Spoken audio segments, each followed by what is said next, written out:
Hello students, कैसे हो आप सब लोग। आई नो बहुत टाइम बाद मैंने ये वीडियो डाला है।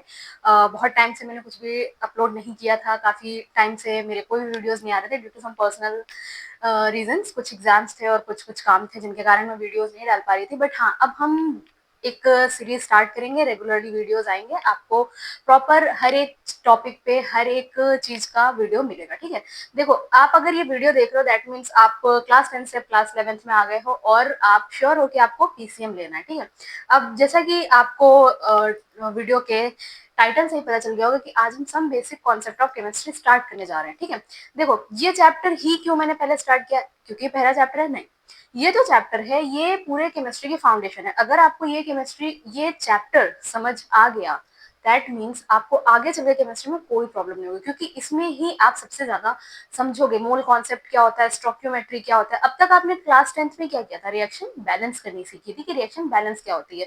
अब तक आपने बहुत छोटा मतलब एक सरफेस लेवल पे समझा है, एटम क्या है, मॉलिक्यूल्स क्या है, कैसे रिएक्शन होती है। जैसे कि कार्बन एंड कंपाउंड में आपने थोड़ा बहुत कंपाउंड फॉर्मेशन सीखा था, कुछ कुछ फंक्शनल ग्रुप सीखे थे। लेकिन केमिस्ट्री उससे काफी आगे है। देखो आपके सुबह उठते के साथ से ही केमिस्ट्री स्टार्ट हो जाती है। टूथपेस्ट है, आपकी जो चाय पत्ती है, आपकी मेडिसिन है, हर जगह आपको केमिस्ट्री देखने को मिलती है। इसके लिए आपको आपको अगर ऐसा लगता है केमिस्ट्री एक रटने वाला सब्जेक्ट है तो आप बिल्कुल गलत हो। ये चैप्टर आपके लिए बहुत इंपॉर्टेंट है, क्योंकि ये चैप्टर आपके पूरे केमिस्ट्री की बेस बनाएगा, फाउंडेशन। अगर आप क्लास 12th में, ग्रेजुएशन में, पोस्ट ग्रेजुएशन या आगे चल के कोई भी एग्जाम देते हो, नीट, जेई या फिर आगे अपने पीजी लेवल पे, हर जगह ये चैप्टर अगर आपको नहीं आता है तो आपकी केमिस्ट्री आप नहीं कर पाओगे। क्यों? क्योंकि यहाँ पे आप सबसे पहले मोल कॉन्सेप्ट समझते हो, मोल के बारे में समझते हो। जैसे देखो, अगर आप मार्केट में जाते हो और बोलते हो कि एक 1 डजन बनाना दे दो, तो 1 डजन मीन्स कि एक डजन में कितने होते हैं, 12, है ना। अगर जैसे आपने कहा कि 1 किलो चीनी दे दो, तो 1 किलो चीनी यानी कि 1000 ग्राम, है ना। दैट, लेकिन क्या कभी आपने ये सोचा है कि 1000 ग्राम में कितने पार्टिकल्स होंगे, कितने चीनी के पार्टिकल्स प्रेजेंट होंगे, कभी ये सोचा है? मतलब बहुत बड़ा, मतलब इतने सारे पार्टिकल्स को काउंट करना पॉसिबल नहीं है ना। तो हम केमिस्ट्री की भाषा में कैसे चीजों को नापते हैं, कैसे हम तोलते हैं, कैसे हम पता करते हैं। जैसे कि देखो, केमिस्ट्री जिसे मैं तो आपसे कह रही हूँ कि एक चीनी का पार्टिकल इतना बड़ा है, तो इसमें अगर एक चीनी का पार्टिकल एक एक करके कितने चीनी के पार्टिकल जोड़े जाए कि 1000 ग्राम या 1 किलोग्राम चीनी बनेगी, है ना। तो यहीं से स्टार्ट होता है, यहीं से कॉन्सेप्ट आता है मोल का, कि केमिस्ट्री में मोल क्या है। जैसे आप डेली लाइफ में अपने आलू, प्याज, इन सबको वे करने के लिए किलोग्राम बना है, डजन बना है, बनाना को जो है बताने के लिए कि 1 डजन है, आपने 1 डजन कहा तो दैट मीन्स शॉपकीपर को पता है कि आपको 12 बनाना देने हैं। उसी तरीके से मोल बना है, एक यूनिट है मोल, जो जिससे आप केमिस्ट्री में नापते हो कि कितना जो है, कितने कार्बन एटम या कितना ऑक्सीजन, कितना हाइड्रोजन रिएक्ट करे, कितना प्रोडक्ट देगा। ठीक है, लेकिन उससे पहले कि साइंटिस्ट के पास बहुत ऐसे मतलब मोल कॉन्सेप्ट आने से पहले, मोल का बारे में बताने से पहले साइंटिस्ट ने कुछ लॉज दिए थे जिनको जानना बहुत जरूरी है अगर आपको मोल कॉन्सेप्ट समझना है। उन लॉज को जब आप समझोगे तब आपको समझ आएगा कि मोल कॉन्सेप्ट क्या है। तो चलो स्टार्ट करते हैं। सबसे पहले मैं आपको बता देती हूँ कि हम ये चैप्टर कैसे कैसे ब्रेक करेंगे। Some basic concept of chemistry में सबसे पहले हम ये लॉज देखेंगे, स्टोइकियोमेट्री क्या होता है, और उसके बाद हम आएंगे मोल पे। एक्चुअल में मोल का मतलब क्या है, कैसे आप उसका यूज करोगे नंबर ऑफ पार्टिकल्स या नंबर ऑफ ग्राम्स निकालने के लिए, कंसंट्रेशन निकालने के लिए। ये सारी चीजें हम आगे चल के पढ़ेंगे, लेकिन आज के लेक्चर में हम क्या देखेंगे, आज के लेक्चर में हम वो 5 लॉज देखेंगे जिनका यूज, जिनके बारे में पहले बताया गया है। मोल कॉन्सेप्ट के आने से पहले उन लॉज का समझना बहुत जरूरी है। तो चलो स्टार्ट करते हैं लॉ। और पहला लॉ है law of conservation of mass. ठीक है, तो चलो लॉज के बारे में स्टार्ट करते हैं। सपोज अगर मैंने कहा, देखो आपको इतना तो पता है कि वाटर में कौन कौन से एटम्स होते हैं, हाइड्रोजन एंड ऑक्सीजन। वाटर का फॉर्मूला भी सबको पता होगा, H2O। ठीक, तो अगर मैंने कहा कि 1 ग्राम हाइड्रोजन लेते हैं, 1 ग्राम हाइड्रोजन को किसी भी अमाउंट ऑक्सीजन से हम रिएक्ट कराएं, तो क्या ऐसा है, मतलब 1 ग्राम हमने हमने हाइड्रोजन सिर्फ 1 ग्राम लिया है, ऑक्सीजन 10 ग्राम, 16 ग्राम, 32 ग्राम, कितना भी हो सकता है। तो क्या सेम अमाउंट ऑफ वाटर बनेगा? मतलब क्या कोई फिक्स्ड रिएक्शन होता है, या रिएक्शन ऐसे मतलब बाद में मास बढ़ जाती है, क्या होता है? उन सब चीजों को समझने के लिए आपको सबसे पहले सारे लॉ समझने पड़ेंगे। तो सबसे पहला लॉ है law of conservation of mass. ठीक, हेडिंग डालू, law of conservation of mass. ठीक, law of conservation of mass से आप क्या समझते हो? देखो, थोड़ा बहुत आइडिया तो आप लोग को लग गया होगा क्या इस वर्ड से, conservation. Law of conservation of energy पढ़ा होगा आपने। Law of conservation of energy क्या कहता है? Energy can neither be created nor be destroyed, it can transform into one form into another form, है ना। जैसे ही जहां भी कंजर्वेशन वर्ड आ जाता है तो वहां पे उसका यही मतलब होता है कि ना ही वो क्रिएट किया जा रहा है ना डिस्ट्रॉय किया जा रहा है ना। तो वैसे ही law of conservation of mass को समझने के लिए सपोज हम एक रिएक्शन लेते हैं। सपोज हमने लिया कार्बन एंड ऑक्सीजन, ठीक है, यहाँ बनाया कार्बन डाइऑक्साइड। आपको पता है ऑक्सीजन सिंगल नहीं O2 होता है ना, गैस है, O2 होता है। ठीक, तो अब देखो यहाँ पे पहले देखो इधर का मास कैलकुलेट करो। Carbon, carbon atomic number 6, atomic mass 12। ठीक, oxygen atomic number 8, atomic mass 16, और क्योंकि 2 है तो 32। तो यहाँ देखो 12 प्लस 32 इज इक्वल टू 44। ठीक है, अब हम, ये हुआ रिएक्टेंट साइड। आपको अगर याद होगा, मैं बेसिक बता दूं, ये होती है रिएक्टेंट, ठीक, और ये है प्रोडक्ट। ठीक, तो अभी प्रोडक्ट का मास कैलकुलेट करो। प्रोडक्ट क्या है? कार्बन, कार्बन 12 और ऑक्सीजन 32, 44। दैट मीन्स कि जितना रिएक्टेंट था उतना ही प्रोडक्ट मिला। इसका क्या मतलब है कि जितना रिएक्टेंट का मास था उतना ही प्रोडक्ट का मास है। ठीक है, तो यानी कि मास गायब नहीं हुआ, ना ही कोई एक्स्ट्रा मास क्रिएट हुआ है। बस क्या हुआ है, सिर्फ सब्सटेंस चेंज हुआ, यानी कि कार्बन और ऑक्सीजन को कंबाइन करके कार्बन डाइऑक्साइड एक नया गैस फॉर्म हुई है, बस, और कुछ नहीं हुआ। ठीक, तो दैट मीन्स हम ऐसा कह सकते हैं। और mass of conservation, law of conservation of मास किसने दिया था? एंटनी लेवॉइजर ने दिया था। एंड इसका जो स्टेटमेंट है सीधा, जो मैंने आपको एनर्जी का स्टेटमेंट बताया, वही इसका सीधा स्टेटमेंट होगा कि मास can neither be created nor be destroyed. Okay, तो इसको अगर नोट करना है तो कर लो। अब देखो, अगर हम एक और दूसरा एग्जाम्पल लेना चाहें, जैसे कि सपोज दूसरा एग्जाम्पल अगर हम वाटर का लेते हैं, ठीक, तो देखो 2H2 plus O2 gives 2H2O। हमेशा आपको रूल तो याद होगा कि बैलेंस इक्वेशन लिखते हैं, हमेशा याद होगा, आपने क्लास 10 में बैलेंसिंग सीखी थी, तो इक्वेशन को बैलेंस करना बहुत जरूरी है। तो देखो हाइड्रोजन, हाइड्रोजन का मास 1, ठीक, तो यहाँ पे 2 2 जो 4, 4, ठीक, ये है। ऑक्सीजन, ऑक्सीजन जो है अभी मैंने आपको बताया कि 32, तो ये कितना हुआ, 36 हुआ। ठीक, ये हो गया। अब देखो यहाँ पे भी वही चीज है कि 2 टू जा 4, 4 वो, और ये 2 ऑक्सीजन, ये 2 इसके साथ भी रहेगा, तो 2 ऑक्सीजन यानी कि 32, यानी कि 36। तो देखो प्रोडक्ट साइड जितना मास है उतना ही रिएक्टेंट साइड है। देखो ये सारी चीजें रटनी नहीं है, समझो, और समझोगे, अगर आपको एग्जाम्पल समझ आ गया तो वहां पे आप डेफिनेशन आराम से लिख लोगे, क्योंकि आपको पहले तो ये समझ आ जाना चाहिए। एंड एग्जाम में ये शायद लिखने को नहीं आएगा, बट इसी कॉन्सेप्ट का यूज करके मोल कॉन्सेप्ट के क्वेश्चंस करने होंगे। अभी मैं आपको एक क्वेश्चन दिखाती हूँ, तब आपको समझ आएगा कि कैसे इस कॉन्सेप्ट का यूज करके आपको न्यूमेरिकल सॉल्व करने हैं। अभी आपको इतना तो समझ आया कि जितना रिएक्टेंट साइड मास होगा उतना ही प्रोडक्ट साइड मास होगा। इसी को कहते हैं law of conservation of mass, that is mass can neither be created nor be destroyed, but it can transform one form into another form. ठीक है, इतना समझ आया? इन एग्जाम्पल्स को नोट करना हो तो कर लो। चलो, जैसा मैंने आपको बताया कि इस कॉन्सेप्ट का यूज करके आपको न्यूमेरिकल्स करने होंगे, तो चलो एक एग्जांपल देखते हैं। ठीक है, सपोज क्वेश्चन है कि if on heating 10 gram of calcium carbonate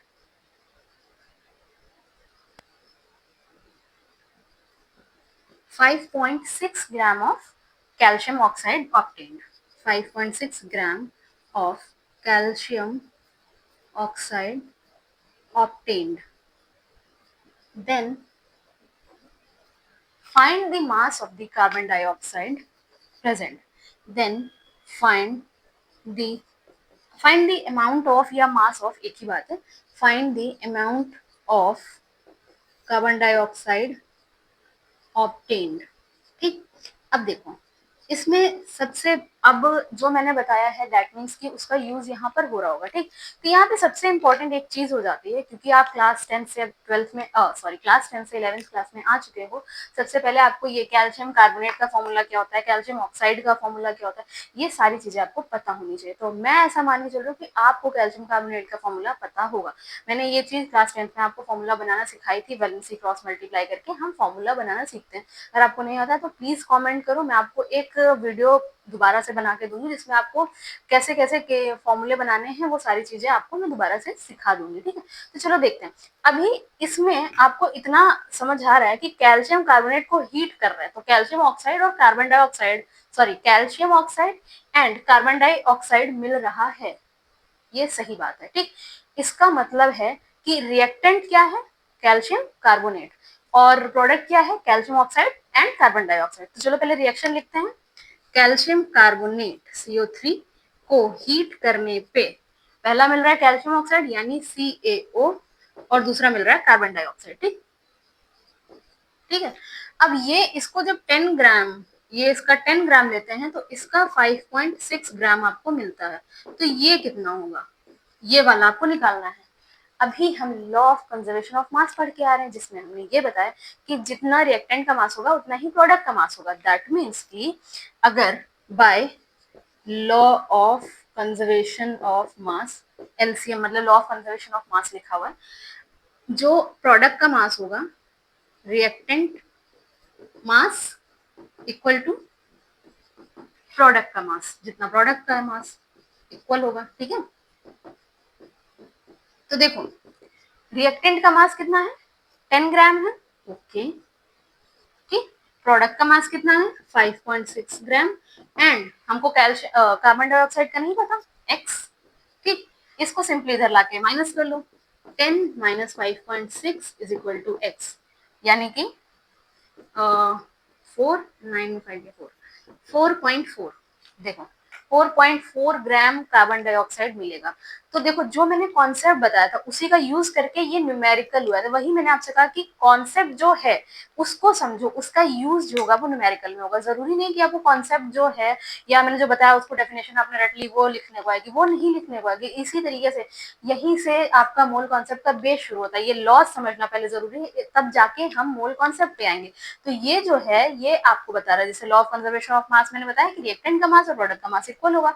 तो रिएक्टेंट एक है और प्रोडक्ट दो है, तो हमने एक्स कर लिया और उधर जाके सब्सट्रैक्ट कर दिया, तो हमको पता चल गया कि जरूर कार्बन डाइऑक्साइड 4.4 ग्राम बन रही होगी।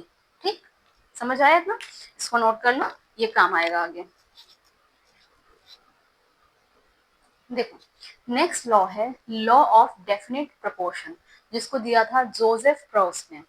इसका क्या कहने का मतलब है, बाय स्टेटमेंट तो सिर्फ इतना मतलब है a compound always contain same element in a fixed ratio by mass. इसका क्या मतलब है, देखो सपोज आपने पानी लिया, अब पानी वो चाहे आप अपने टैप वाटर से लो, रिवर से लो, या किसी ओशन से जाके लो, अमेरिका में लो, इंडिया में लो, कहीं भी, वहां पे वाटर का फॉर्मूला तो वही रहेगा H2O, यानी कि हमेशा 2 ग्राम हाइड्रोजन एंड 16 ग्राम ये ऑक्सीजन, यानी कि जो रेशियो है वो 2:16 यानी 1:8, वो हमेशा फिक्स रहेगा।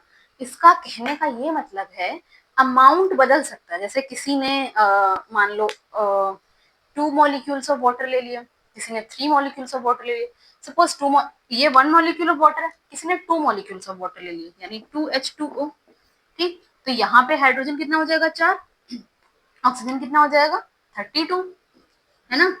बट रेशियो क्या है, 4 1 जा 4, 4 8 जा 32, रेशियो 1:8। किसी ने 3 मॉलिक्यूल ऑफ वाटर ले लिए, 3 molecules of water, sorry 3 molecule of water ले लिया, तो ये 6। ठीक, और ये 48, 6 16 3 जा 48। ठीक, तो 6 1 जा 6, 6 8 जा 48, यानी कि जो रेशियो है, रेशियो तीनों ही केसेस में रेशियो नहीं चेंज होगा, चाहे आप कितना भी वाटर ले लो। अमाउंट कितना भी हो, लेकिन रेशियो हमेशा फिक्स रहेगा। यानी हाइड्रोजन और ऑक्सीजन का जो रेशियो है, यानी कि उनके जो एटम्स का या उनके जो मॉलिक्यूल्स का जो रेशियो है वो हमेशा फिक्स रहेगा। चाहे आप कहीं से भी वाटर लेके आओ, चाहे कितना भी वाटर लेके आओ, लेकिन उनका जो रेशियो है अल्टीमेटली वो हर केस में 1:8 ही आया है। यही था लॉ ऑफ डेफिनेट प्रोपोर्शन, कि प्रोपोर्शन जो है वो फिक्स रहेगा। ठीक है, समझ आया? इसको नोट कर लो। एंड इतना ही स्टेटमेंट है ये। और जैसे मैंने बताया लॉ ऑफ कंजर्वेशन ऑफ मास में, वैसे ये भी न्यूमेरिकल में यूज होगा। ठीक है, इसको लिख लो। नेक्स्ट लॉ हम देखते हैं। ठीक है, इसको नोट करो। देखो, नेक्स्ट है लॉ ऑफ मल्टीपल प्रोपोर्शन। अब अभी हमने क्या देखा? Law of definite proportion. ये है law of multiple proportion, John Dalton ने इसको दिया था। स्टेटमेंट क्या है? When two element form more than one compound. ठीक, जब कोई दो एलिमेंट या एक से ज्यादा कंपाउंड बनाते हैं तो उनका मास जो होता है, mass is combined in simple whole ratio. इसका मतलब क्या है? देखो, जैसे कार्बन है, सपोज अगर हम कार्बन का एग्जांपल लेते हैं, कार्बन दो कंपाउंड बना रहे हैं, suppose carbon monoxide and carbon dioxide, है ना? तो अगर आप यहाँ कार्बन और ऑक्सीजन का वो देखो, कार्बन कितना होगा? 12, ऑक्सीजन 16। कार्बन कितना है? 12, ऑक्सीजन कितना है? 32।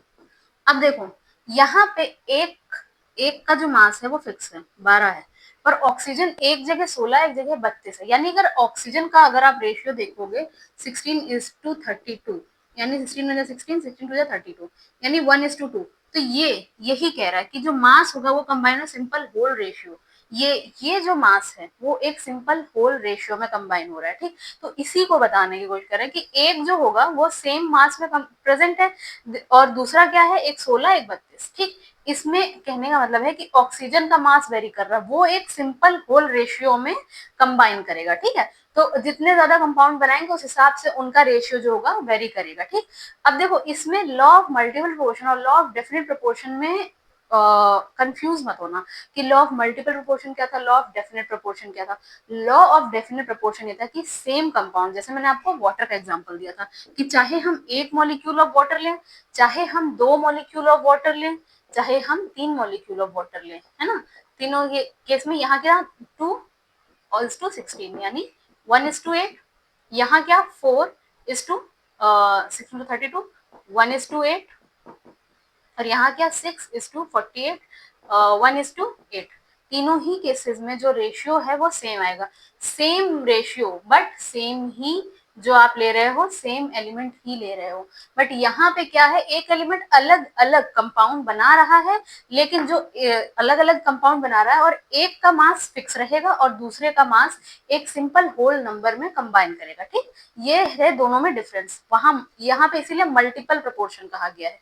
यहाँ सेम एलिमेंट ले रहे थे जिनका हमेशा रेशियो जो होगा वो सेम आएगा, बट यहाँ पर मल्टीपल प्रोपोर्शन इसीलिए उसको नाम दिया है क्योंकि यहाँ पर एक चीज फिक्स है और दूसरे का जो रेशियो जो मास है वो वेरी कर रहा है इन अ सिंपल होल रेशियो। ठीक, आई होप ये समझ आया होगा। अगर नहीं समझ आया तो आप प्लीज कमेंट करो, मैं आपको समझाऊंगी। अगर जो भी कंफ्यूजन है आपको इसमें, सिंपल सा है। अब आप चाहे ये कार्बन का मैंने बताया, वैसे नाइट्रोजन का कंपाउंड ले लो, नाइट्रोजन डाइऑक्साइड, नाइट्रोजन ट्राइऑक्साइड, या सल्फर का एग्जाम्पल ले लो, सल्फर डाइऑक्साइड, सल्फर ट्राइऑक्साइड। हर केस में आप देखोगे कि जो देखो, आप जैसे देखो SO2 और SO3, है ना? तो देखो, सल्फर का मार्क्स तो फिक्स रहेगा, सल्फर तो 32 यहाँ भी और 32 यहाँ भी, बट यहाँ पे ऑक्सीजन कितना हो जाएगा? 32। और यहाँ पे ऑक्सीजन कितना हो जाएगा? 48। ठीक, तो यानी कि ये अभी हम यहाँ पे आपको ये नहीं समझा रहे कि इनका और इनका रेशियो सेम आएगा। हम आपको ये बता रहे हैं कि ये जो है, ये इसका जो मास है वो फिक्स रहेगा। दोनों ही कंपाउंड में सल्फर सल्फर 32 ग्राम है, बट ऑक्सीजन का जो रेशियो है वो यहाँ पे अगर आप देखोगे 32:48। तो 16 2 32, 16 3 48, ये एक सिंपल होल रेशियो में आएगा। बस इतना बताया जा रहा है कि डिफरेंट कंपाउंड बनाएंगे और जो एक एलिमेंट वेरी कर रहा होगा, जिस एक एलिमेंट का मास वेरी कर रहा होगा वो कंबाइन करेगा इन अ सिंपल होल रेशियो। ठीक, इसका यूज भी न्यूमेरिकल में होगा। अभी अगले लेक्चर में जब मैं आपको मूल कॉन्सेप्ट समझाऊंगी वहां मैं आपको बताऊंगी किस तरीके से हम लॉ ऑफ मल्टीपल प्रोपोर्शन का यूज कर रहे हैं। और लॉ ऑफ मल्टीपल प्रोपोर्शन का यूज हम इंपेरिकल फॉर्मूले में भी करेंगे, वहां पे भी हम रेशियोज के बारे में देखेंगे, तो आपको ये और अच्छे से समझ आएगा। अभी के लिए आप इसको नोट कर लो, नेक्स्ट लॉ देखते हैं। ठीक है, देखो नेक्स्ट लॉ है गे लुसैक्स लॉ ऑफ गैसियस वॉल्यूम। अब तक हम मास के बारे में बात कर रहे थे, बट साइंटिस्ट ने ऑब्जर्व किया कि गैसेस जो हैं वो रिएक्ट करती हैं इन अ फिक्स्ड वॉल्यूम, ऐसे किसी भी रैंडम वॉल्यूम में नहीं, एक फिक्स वॉल्यूम में। क्या मतलब है इस स्टेटमेंट के कहने का? चलो एक एग्जाम्पल लेके समझते हैं कि ये क्या कहना चाह रहे हैं। देखो सपोज मैंने अभी आपको बताया वाटर का एग्जांपल लेते हैं, 2H2O plus oxygen gives 2H2O। अब हम यहाँ मास की बात नहीं करेंगे, यहाँ हम वॉल्यूम की बात करेंगे। तो कहने का क्या मतलब है, सपोज अभी हम ग्राम में बात कर रहे थे, हम वॉल्यूम गैस जो है वॉल्यूम में बात करेंगे तो इसलिए हम लीटर में कंसिडर कर रहे हैं। तो समझ लो 2 लीटर हाइड्रोजन 1 लीटर ऑक्सीजन के साथ रिएक्ट करता है और ये देता है 2 लीटर ऑफ वाटर। ठीक, तो रेशियो क्या हुआ 2:1:2।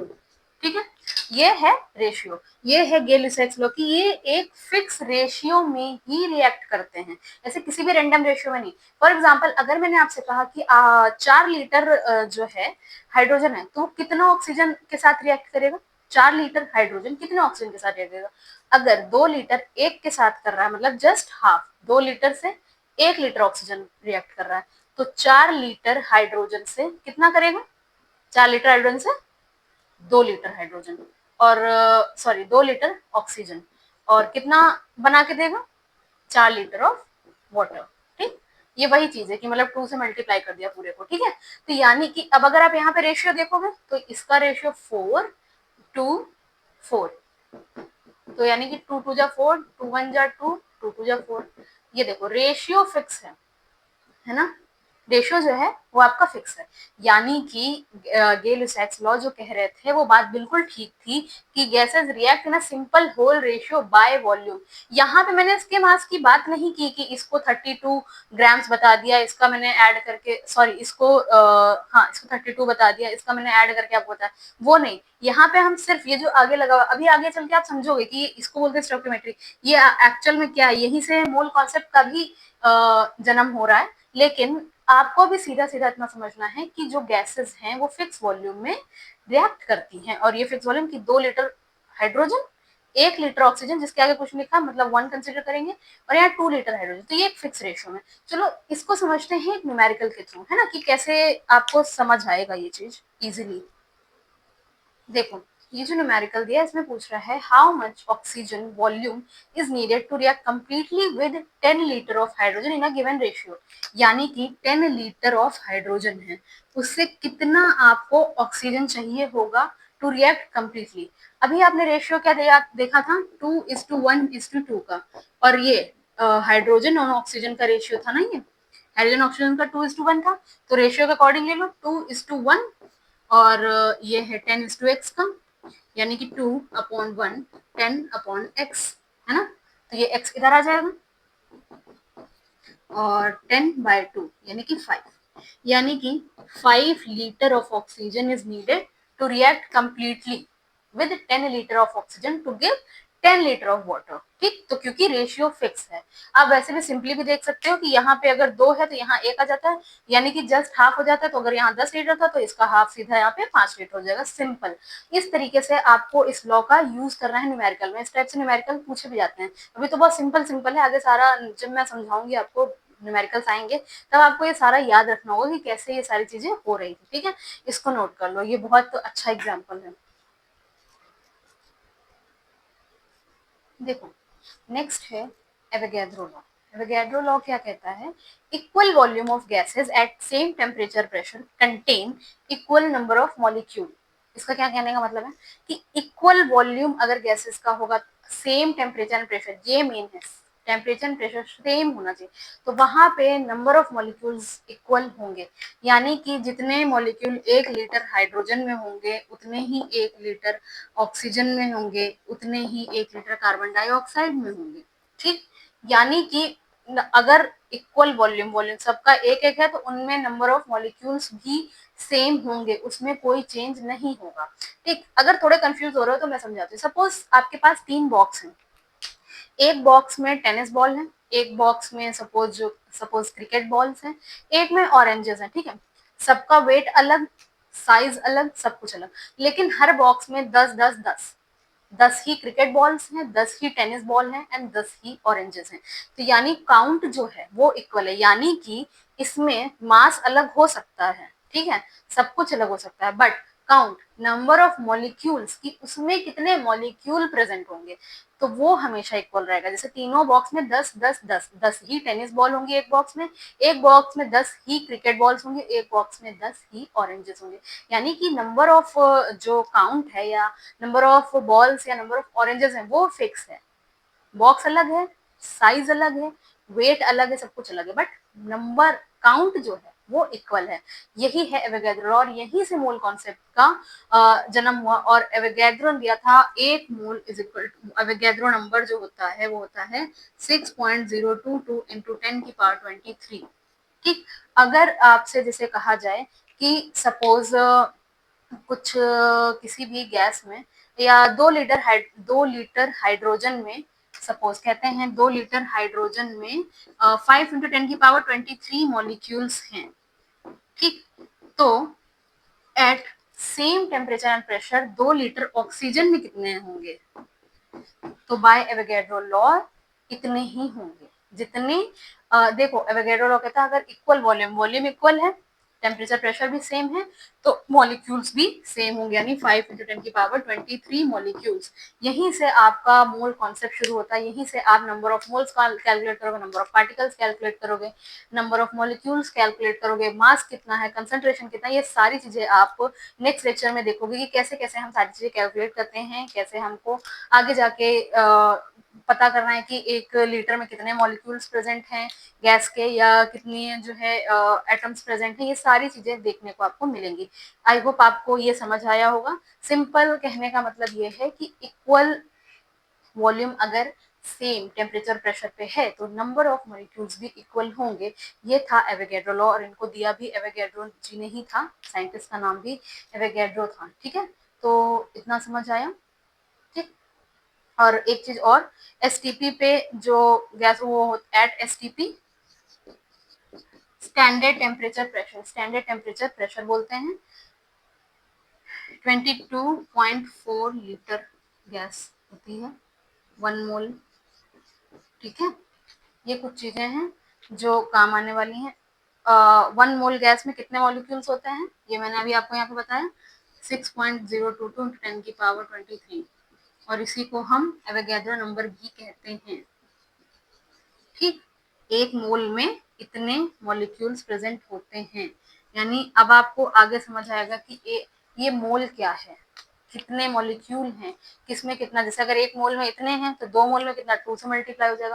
तो आगे चल के आपको समझ आएगा कि कैसे आपको नंबर ऑफ मॉलिक्यूल्स काउंट करने हैं, कैसे किसका कितना वेट बताना है। ठीक है, आई होप ये सारी चीजें आपको क्लियर होंगी। I hope you find this video really useful for you and please trust me, ये जो चैप्टर है ये आपका बेस बनाता है, तो इसको अच्छे से समझते हुए चलना। अगर इसमें थोड़ा सा भी मिस किए तो केमिस्ट्री में प्रॉब्लम आ सकती है आगे चल के। I hope you like this video, please subscribe to my channel and please like, share and subscribe to my channel, and thank you so much for watching.